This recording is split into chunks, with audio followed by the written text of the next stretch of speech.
नमो तस् भगवतो अरहतो सम्मा सम्बुद्तस्स। नमो तस् भगवतो अरहतो सम्मा सम्बुद्तस्स।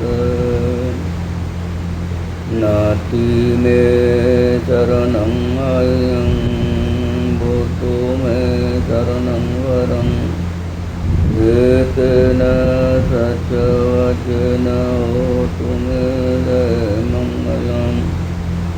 नाति मे शरणं अयं धम्मो मे शरणं वरम्। एतेन सत्यवचन होतु मे मङ्गलम्। नाति मे शरणं अयं सङ्गो मे शरणं वरम्। एतेन सत्यवचन होतु मे मङ्गलम्।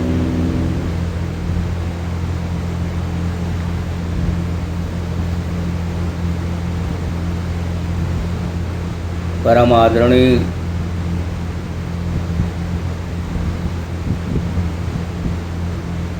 श्रद्धावान महाउपासक उपासिकाएं,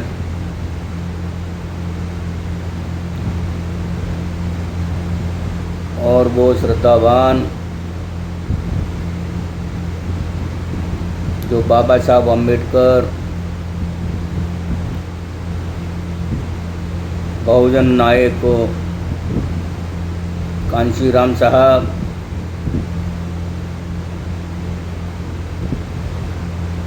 महात्मा फुले, सावित्रीबाई फुले,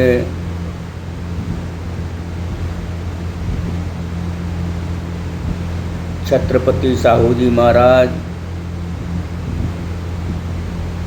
पेरियर रामास्वामी नायकर, गुरु नारायणन,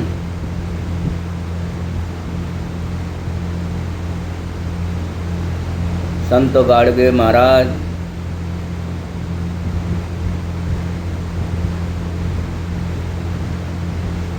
और भी तमाम सामाजिक परिवर्तन के बहुजन प्रोता, जिन्होंने समाज में परिवर्तन लाने का प्रयास किया, और वो प्रयास भगवान बुद्ध के रास्ते पर ही चल कर किया।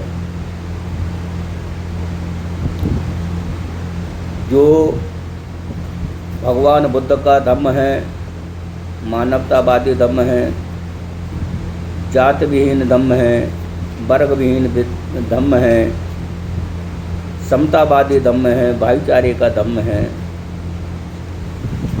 और उस भाईचारे के धम्म की कल्पना, मुझे ये बात इसलिए कहना पड़ रही है क्योंकि मालवा क्षेत्र में और भोपाल संभाग, सागर संभाग में कुछ लोग हैं जो संत गुरु रविदास के मार्ग को, जो संत गुरु रविदास ने जिस धम्म को, मार्ग को चुना था, जो बात कही थी, वो तथागत बुद्ध की ही बात कही। लेकिन इसे कुछ स्वार्थी जो लोग हैं, जो अपने निजी स्वार्थ के लिए भगवान बुद्ध के मार्ग पर चलने वाले संत गुरु रविदास के विचारधारा को ब्राह्मणवाद की विचारधारा में मिलाने का काम कर रहे हैं। वैसे ही संत गुरु रविदास की तमाम सारी साखियों में ब्राह्मणवाद गोरखपुर की प्रेस बख्शीदास के द्वारा लिखी गई रामायण में कर दी गई है। तो जब बुद्ध ने उस समय में कहा था कि न जच्चा बसलो होती न जच्चा होती ब्राह्मणों, कमना बसलो होती कमना होती ब्राह्मणों, यानी कोई भी मनुष्य जाति से ऊंचा अथवा नीचा नहीं होता है, कर्म से ही कोई नीच होता है और कर्म से ही कोई ऊंचा होता है। उसी बात को रविदास जी ने कहा, जात जात में जात है ज्यों केलन के पात, रैदास मानुख ना जुड़ सके जोलों जात न जात, जात पात के फेर में उलझ रहे सब लोग और मानुषता को खाते हैं रैदास जात का रोग। लेकिन इसके बाद भी और तमाम सारी जगह पर गुरु रविदास जी ने बड़े कठोर और बहुत ही अपनी विद्वता से जो बातें कही हैं, उन चीज़ों को लोगों ने अनदेखा कर दिया है। यहाँ तक उन्होंने कहा है कि नीच न कोई परगना नीच न कोई कौम, नीच ताही को जानिए करे नीच का काम। आगे कहा है कि ब्राह्मण उसको जानिए विद्वान जो होए, रैदास कहें हरि सर्व में राखी ये सम परोए, ब्राह्मण उसे जानिए जो ब्रह्म में लीन, जात वर्ण माने नहीं रैदास वही कह दीन। ये सारी बातें जो संत गुरु रविदास जी ने कहा है, क्योंकि वो भक्ति काल था, वो ऐसा काल था जिस काल में किसी शूद्र को विद्या अध्ययन करने का कोई अधिकार नहीं था और अपनी बात कहने का कोई अधिकार नहीं था। तो उस काल में ब्राह्मणी और मुगल दोनों मिलकर के शोषण बहुजन समाज का कर रहे थे। उस काल में भी इतनी कठोर बातें कही संत गुरु रविदास ने, तो उन संत गुरु रविदास की बातों को दरकिनार करके जितने भी संगठन रविदास जी के नाम से बनाए हैं, वो संगठन रविदास जी की विचारधारा को तोड़ मरोड़ कर और उस विचारधारा को उस विचारधारा में ब्राह्मणी विचारधारा को प्रविष्ट कर रहे हैं। तो ऐसा हमारा उन भाइयों से निवेदन है, जो भाई बाबा साहब अम्बेडकर को तो सिर्फ आरक्षण के नाम पे मानते हैं, बाबा साहब अम्बेडकर को नौकरियों के लिए मानते हैं, बाबा साहब अम्बेडकर को बच्चे को स्कूल में पढ़ाने के आरक्षण पर, नौकरी के आरक्षण पर मानते हैं। हाँ कि बाबा साहब ने देश का संविधान बनाया और उसमें आरक्षण की व्यवस्था की, इससे हम लोगों को लाभ मिल रहा है। तो बाबा साहब अम्बेडकर की एक एक चीज़ को मानना पड़ेगा। आज भी देश की धरती में हमारे बहुसंख्यक भाइयों का अनादर और निरादर हो रहा है, जातिवाद के रोग से पीड़ित है, चाहे वो किसी भी बिरादरी के हों। सबसे बड़ी दुख की बात तो ये है कि मध्य प्रदेश में संख्या जिनकी ज़्यादा है, वे लोग अपने महापुरुषों का इतिहास नहीं जानना चाहते हैं। उन्हें अपने महापुरुषों का इतिहास जानने की बहुत ज़रूरत है। पिछड़े वर्ग के खासकर वे भाई, चाहे वो यादव हों, चाहे वो कुशवा हों, सैनी हों, माली हों, मौर्य हों, शाक्य हों, कोयरी हों, इनको खास करके सोचना चाहिए कि जिस कौम में महात्मा फुले जैसा महापुरुष पैदा हुआ, जिसने मनुवादी व्यवस्था का कड़ा विरोध किया, क्यों किया? क्योंकि मनुवादी व्यवस्था से वो अधिक पीड़ित थे। उनका अनादर किया, उन्हें पढ़ने से रोका गया। उनकी पत्नी को जब शिक्षा देने के लिए विद्यालय में जाती थी तो उनका अपमान किया जाता था। लेकिन इन जातियों के लोग इसके बाद भी उस मनुवादी आरएसएस के जैसे संगठन में जुड़े हुए हैं। ये बड़े दुर्भाग्य की बात है कि अपने महापुरुष की विचारधारा का पतन करने का काम कर रहे हैं, अपने महापुरुषों को पर कुठाराघात कर रहे हैं जो मनुवादी विचारधारा में लगे हुए। इसी तरह से शाक्य कुशवाहा भी हैं, मौर्य सैनी वगैरह ये भी हैं, और शाक्य कोली समाज से भी हैं, कोली हैं जो हिंदू व्यवस्था की जातियों में कोली हैं, वो भी हैं। वो अपने आप को तो कबीर उनको भगवान बुद्ध को अपने वंश का मानते हैं, लेकिन भगवान बुद्ध की बात को नहीं मानते हैं। ये बड़े दुख की बात है। जिस तुम धर्म से चिपके हो वो धर्म दुनिया के किसी भी कोने में नहीं दिखता है। इक्का दुक्का जो भारत के लोग किसी देशों में पहुंच जाते हैं, वो ही अपना ब्राह्मणीकरण कहीं देशों के किसी कोने में करने लगते हैं। जैसे कुछ ब्राह्मणों ने अमेरिका में जाके अपनी ब्राह्मणी भारत जैसी व्यवस्था चलाने की कोशिश की, तो अमेरिका के लोगों ने उसने अमेरिका से भगाने का भी काम कर दिया। तो संपूर्ण राष्ट्र में मानवता बहाल है और बुद्ध का धर्म दुनिया के हर राष्ट्र में प्रविष्ट हो गया है। और जहाँ पर मुस्लिम कंट्रियाँ हैं, ईसाई कंट्रियाँ भी हैं, वो भी कंट्रियाँ बुद्ध के धम्म को एक रूप से मानती हैं। क्यों मानती हैं? कि मानवतावादी कोई धम्म है, सिद्धांतवादी कोई धम्म है, विज्ञानवादी कोई धम्म है, तो वह बुद्ध का धम्म है। वो कंट्रियां तक मानती हैं, लेकिन भारत की धरती पर ही यह बहुजन समाज के बहुसंख्यक लोगों की अनदेखी के कारण जो भारत कभी बुद्ध का भारत हुआ करता था, उस भारत को आज पुनः से बुद्ध का भारत बनाना है। ये बात हम ही नहीं कह रहे हैं, इस बात को बाबा साहब अम्बेडकर ने नागपुर की धरती पर भदंत चंद्रमणि जी से बुद्ध के धम्म की दीक्षा लेते हुए कहा था कि भारत को अतिशीघ्र बुद्धमय बनाना है। और कुछ समय बाद ही बाबा साहब दुनिया से चल बसे थे। तो हम बाबा साहब के अनुयायी हैं। आप वहाँ क्यों नहीं देखते हैं एक ब्राह्मण जो संख्या की बल पर बहुत कम उसकी संख्या है,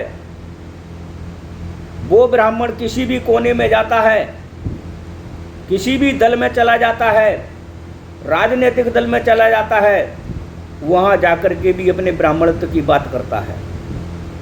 और इतना बड़ा विशाल समाज अपने महापुरुषों की बात कहने से कतराता है। क्यों? कि ब्राह्मण नाराज न हो जाए। ब्राह्मण तुम्हारा अपमान दर अपमान हर जगह पर कर रहा है। इटावा के अंदर यादवों का अपमान किया, यादव कथावाचकों की चुटिया काटी गई और उनको रात भर प्रताड़ित किया गया, उनके पैसे छीने गए, और तो और उनके ऊपर एक ब्राह्मणी का मूत्र उससे मुतबा करके और उसके उन यादवों के ऊपर मूत्र छिड़का गया। तो यादवों का इससे बड़ा और अपमान क्या होगा? अपने आप को कृष्णवंशी कहते हैं, तो भाई कृष्ण की ही कथा तो सुना रहे थे। भागवत है क्या है? कृष्ण।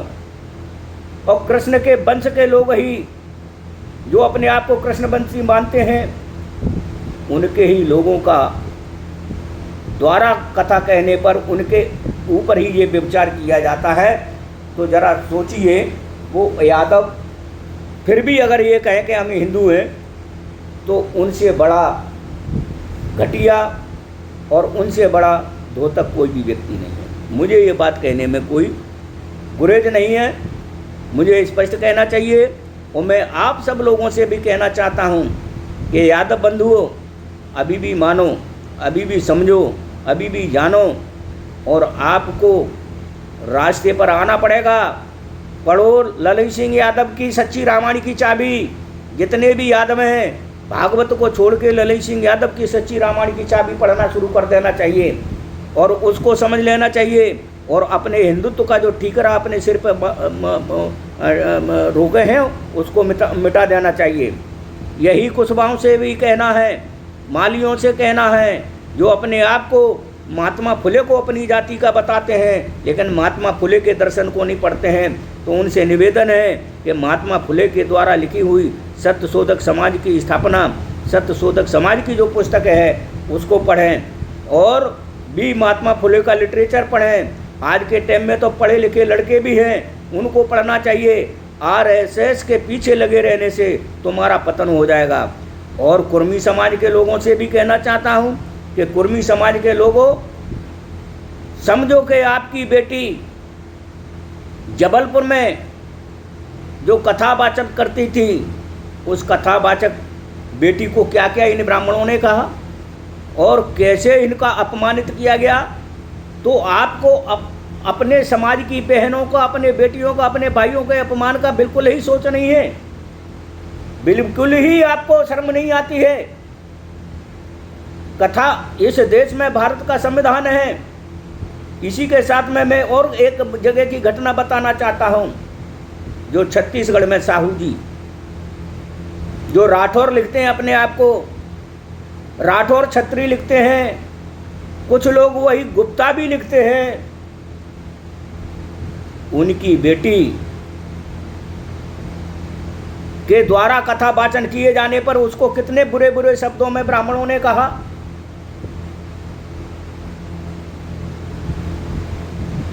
आप अपने आप को राठौर छत्री कहते हो, साहू कहते हो और क्या कहते हैं, कुछ लोग गुप्ता भी लिखते हैं। भाइयों, आपको समझ लेना चाहिए, मेरे साधकों समझ लेना चाहिए कि जब आपके सम्मुख ऋषि की हत्या हुई, हत्या करवाने वाला कौन था और करने वाला कौन था, और तुम किसके गीत गाने में लगे हो? क्या तुमको शर्म नहीं आती है? अपने समाजों में जो पैदा हुए महापुरुष हैं, कम से कम उनके दर्शन को पढ़ लो। और इस देश की धरती पर सबसे ज़्यादा पिछड़े महापुरुषों ने ही आंदोलन किया है। बाबा साहब अम्बेडकर और रविदास, ये 2 शेड्यूल कास्ट के महान सपूत पैदा हुए। और जितने भी महापुरुष महासपूत पैदा हुए हैं,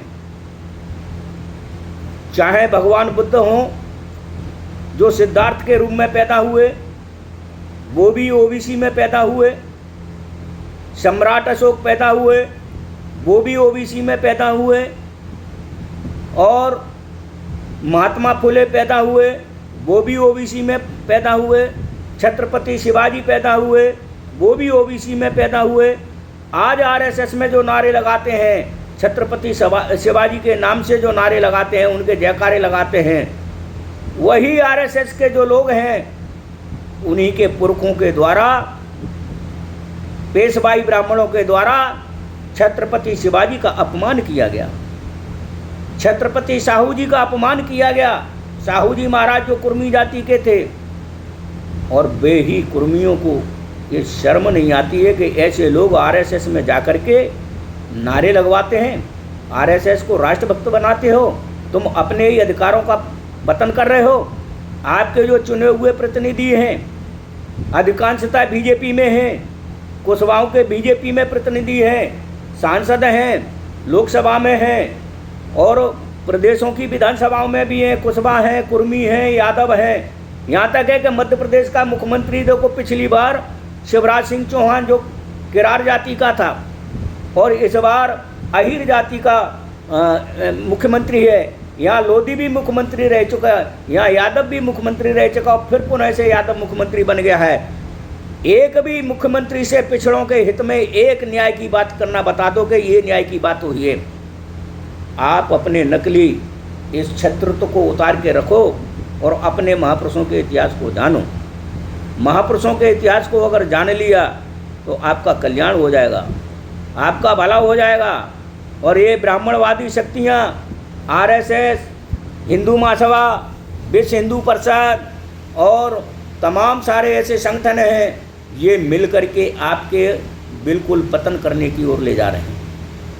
आपके कितनी ज़मीनें हैं, कितनी जायदाद हैं, कितने जागीरदार हो आप, आगे चल के 15 साल में 20 साल में आपके पास क्या बचेगा? जो भी आपके पास है वो भी ख़त्म होता जा रहा है। क्या करोगे?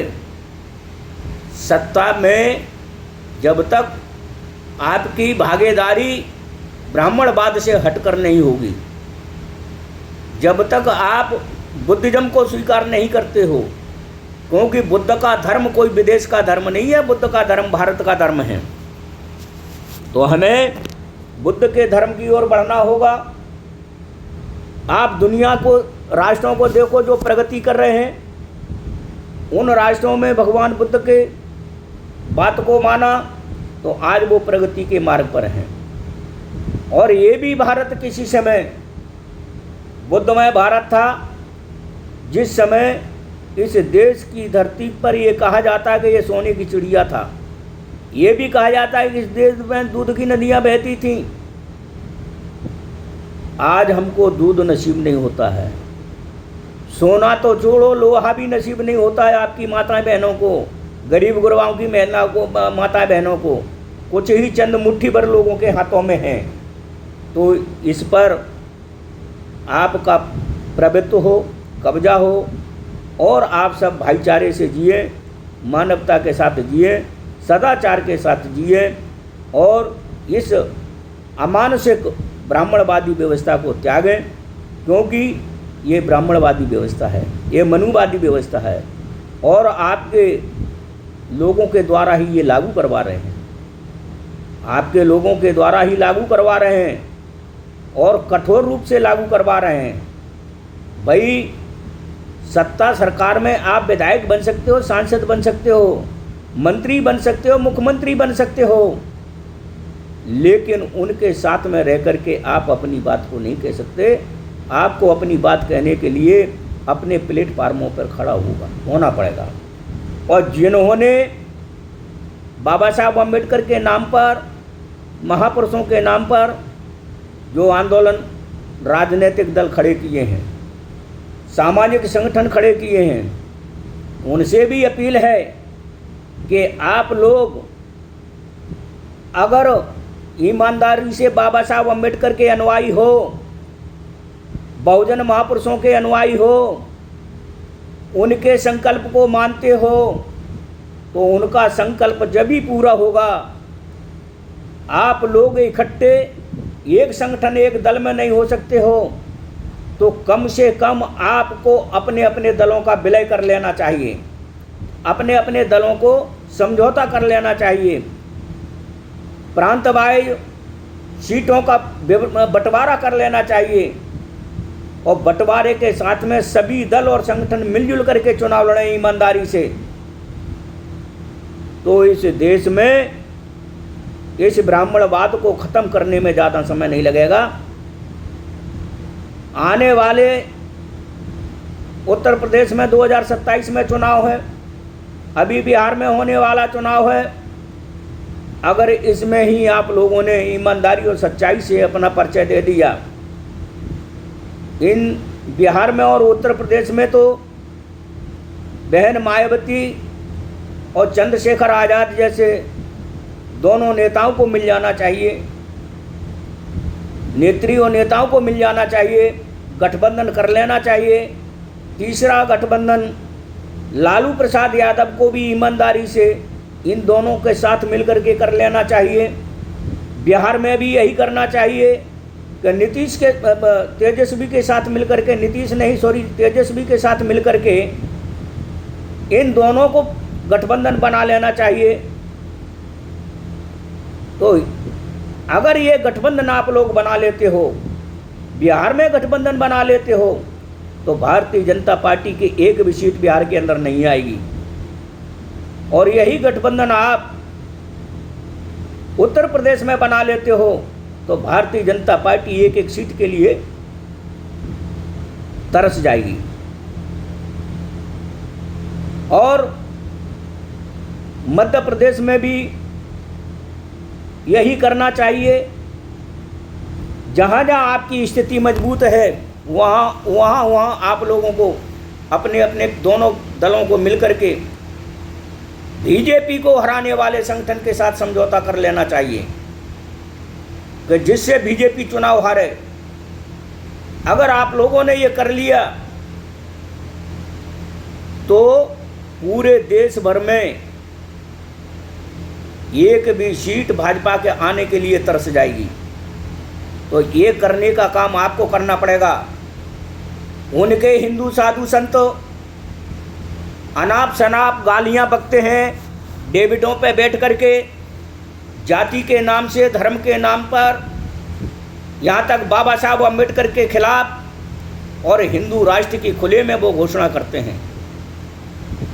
तो ऐसे निकम्मे उन साधुओं को जो संविधान के खिलाफ बोलते हैं, जो बाबा साहब अम्बेडकर के खिलाफ बोलते हैं, जो भारतीय संविधान के निर्माता हैं, ऐसे साधुओं को विरुद्ध चाहिए तो ये था कि उनको, वो साधु नहीं है, एक रूप से वो गुंडे हैं।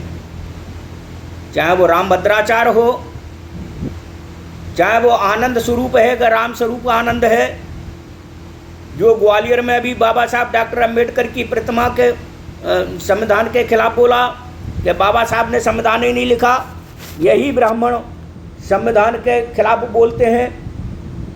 उसके जिस संविधान ने तुम्हें अधिकार दिया उसकी प्रतियां ये जंतर मंत्र पे जलाते हैं और आप लोग उसी भारतीय जनता पार्टी का समर्थन करने में लगे हुए हैं। उसी आरएसएस के साथ आप लोग खड़े हुए हैं। क्या आपको अपने बच्चों की फिक्र नहीं है? जब से भारतीय जनता पार्टी की सरकार केंद्र में आई है, मध्य प्रदेश में आई है, तब से ये बता दो कि आपके कितने बच्चों को रोजगार मिल गया, सरकार ने दे दिया। कितने बच्चों को रोजगार दिया है, कितनी नौकरियां निकली हैं, कितनी नौकरियां अभी खाली पड़ी हैं, क्या वो भरी गई है? नहीं भरी गई हैं, आपको लाभ नहीं मिला है। तो मेरा निवेदन है आप लोगों से, सभी से पुनः से अपील है कि आप इन पर चिंतन करें, मनन करें और 11 और 12 तारीख को विदिशा में 2 दिवसीय बौद्ध महासम्मेलन का आयोजन है। जिस बौद्ध महासम्मेलन में पहले दिन सुबह 8 बजे से 11 बजे तक शहर विदिशा की और संपूर्ण विदिशा जिला की मंगल कामना के लिए, सुखमय मंगल कामना के लिए भिक्खु संघ द्वारा पैदल धम्म पदगमन यात्रा निकाली जाएगी और 11 बजे के बाद 12 के बीच में भिक्षुओं का भोजन होगा, भोजन दान होगा। भोजन दान के बाद कुछ समय के लिए भिक्षु विश्राम करेंगे और 2 बजे से लेकर शाम को 7-8 बजे तक धम्मदेशना होगी। इसी तरह से 12 तारीख को सुबह 9 बजे से 11 के पहले पहले कुछ जो उपसंपदा में जाने वाले उपाध्याय भदंत आनंद महास्तवर जी और 10-11 भिक्षु जाएंगे। उसमें जिन्हें उपसंपादित होना है, जो श्रामणेर हैं, वो ही श्रामणेर जाएंगे और 10-12 भिक्षु जाएंगे। इसके अलावा बाकी भिक्षु लोग उसी मैरिज गार्डन में रहेंगे।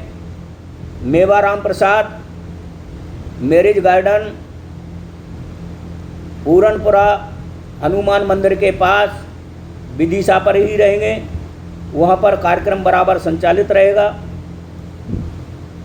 और वहाँ से उपसंपदा के बाद आने के बाद 11 से और 12 के बीच में फिर भिक्षुओं का भोजन दान होगा। इसके बाद बदंत आनंद जी महास्तवर द्वारा दोनों ही दिन, पहले दिन ही बदंत आनंद जी महास्तवर राष्ट्रीय अध्यक्ष अखिल भारतीय भिक्षु महासंघ 11 अक्टूबर 2025 को इस कार्यक्रम का उद्घाटन करेंगे और उस कार्यक्रम के मुख्य अतिथि होंगे और मुख्य मार्गदर्शक भी होंगे। इसके अलावा संपूर्ण प्रदेश भर के सम्मानित भिक्षुगण और उत्तर प्रदेश की सीमा से लगे हुए जिलों के भिक्षुगण, महाराष्ट्र से भी कुछ भिक्षुगण आने की संभावना है, राजस्थान के भी कुछ भिक्षुगण आने की संभावना है। इस तरह से लगभग 200-250 भिक्षुओं की आने की संभावना विदिशा शहर में है और ये पवित्र कार्यक्रम है जिसमें वर्षावास का समापन है। तो जो धम्मवान लोग हैं, जो धम्मवान उपासक उपासिकाएं हैं, जो श्रद्धावान हैं, जो बाबा साहब अम्बेडकर में श्रद्धा और आस्था रखते हैं, जो महात्मा फुले में श्रद्धा और आस्था रखते हैं, जो संत कबीर में आस्था रखते हैं, जो संत गुरु रविदास जी में आस्था रखते हैं, जो संत गाड़गे में आस्था रखते हैं, जो पेरियर रामास्वामी नायकर में आस्था रखते हैं, जो पेरियर ललन सिंह यादव में आस्था रखते हैं, ऐसे हजारों लाखों उन सभी चिंतकों से पुनः से करबद्ध अपील और निवेदन है कि आप लोग इस कार्यक्रम को सफल बनवाने में तन मन धन का सहयोग प्रदान करें और अधिक से अधिक संख्या में दोनों दिन ही वह अपनी उपस्थिति दर्ज करवाएं और ये साबित करें कि विदिशा ये सम्राट अशोक की ही नगरी है और सम्राट अशोक की नगरी को पुनः सम्राट अशोक की नगरी बनाना है। पुनः सम्राट अशोक की जो ससुराल थी जहाँ बुद्धमय विदिशा था उसे पुनः से बुद्धमय विदिशा बनाना है, पुनः से पूरे प्रदेश को बुद्धमय बनाना है। तो इस कार्यक्रम में ज़्यादा से ज़्यादा संख्या में आप लोग अपनी शिरकत करें, सारे मतभेदों को भूल करके। ऐसी मैं आशा उम्मीद रखते हुए आप सबकी मंगल कामना करता हूँ कि आप सभी सुखमय हो, मंगलमय हो, आप सभी निरोगी हो, आपका कल्याण हो, आप सभी की उम्र बढ़े और धन बढ़े, बुद्धि बढ़े और आपका जीवन जिस तरह से चंद्रमा की रोशनी होती है, शीतल रोशनी होती है, उस तरीके से ही आपका जीवन भी शीतलता की तरह, चंद्रमा की रोशनी की तरह व्यतीत हो। ऐसी मंगल कामना करते हुए आपसे अपनी वाणी को विराम करता हूँ। आप सभी को सादर नमो बुद्धाय। जय भीम, जय भारत, जय संविधान, जय जोहार और सभी का पुनः से साधु साधु।